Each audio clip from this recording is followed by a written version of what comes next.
বিজয় উদযাপন করার সুযোগ তারা দেয় নাই। দক্ষ জনগণেও সত্য, ভুয়া মুক্তিযোদ্ধারা দাপট দেখিয়েছে, সকল সুযোগ সুবিধা পেয়েছে, কিন্তু যারা বাস্তবিক মুক্তিযোদ্ধা তারা অনেকেই তাদের সে মর্যাদা পায় নাই। আজকে আমরা অন্তর্বর্তী সরকারের কাছে দাবি জানাবো যে অবহেলিত ওই মুক্তিযোদ্ধাদের মূল্যায়ন করতে হবে, তাদেরকে যথাযথ সম্মান দিতে হবে। যারা বেঁচে নাই তাদের পরিবারকে সেই সুযোগ সুবিধা দিতে হবে।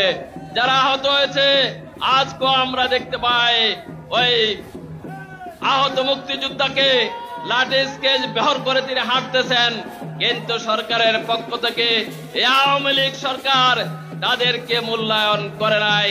তাদেরকে মূল্যায়ন করতে হবে।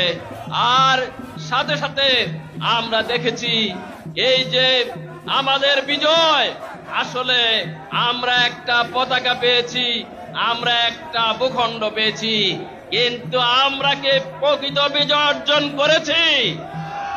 যদি আমরা বিজয় অর্জন করে থাকতাম তাহলে ওই পাকিস্তানের নিয়াজি সারেন্ডার করার কথা ছিল আমাদের যিনি বাংলাদেশের যিনি সেনাপতি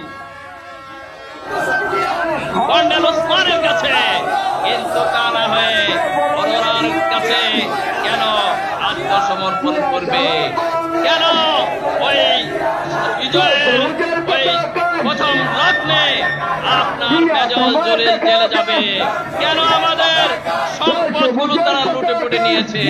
সংগ্রামী বন্ধুগণ, ওই ৭৫ পর্যন্ত দেশকে তারা সে সময় কারাগারে পরিণত করেছিল। সকল দলকে নিষিদ্ধ করে সকল পত্রিকাকে বন্ধ করে দিয়ে তারা একদলীয় শাসন কায়েম করেছিল, যার পরিণতিতে ১৯৭৫ সালে জনরোষে তাদের করুণ পরিণতি হয়েছে।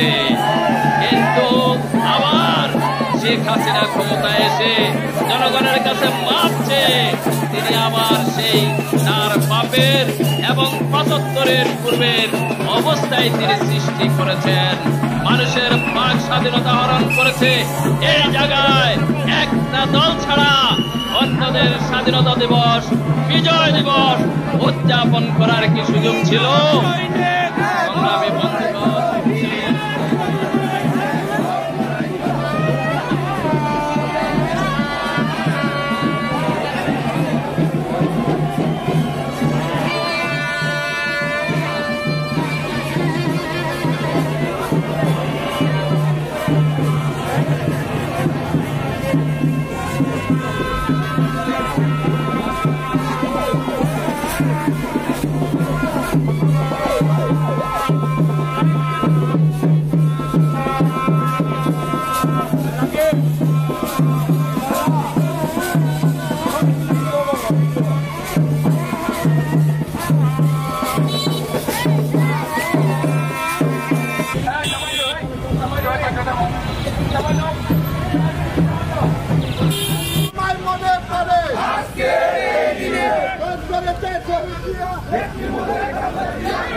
Let's go.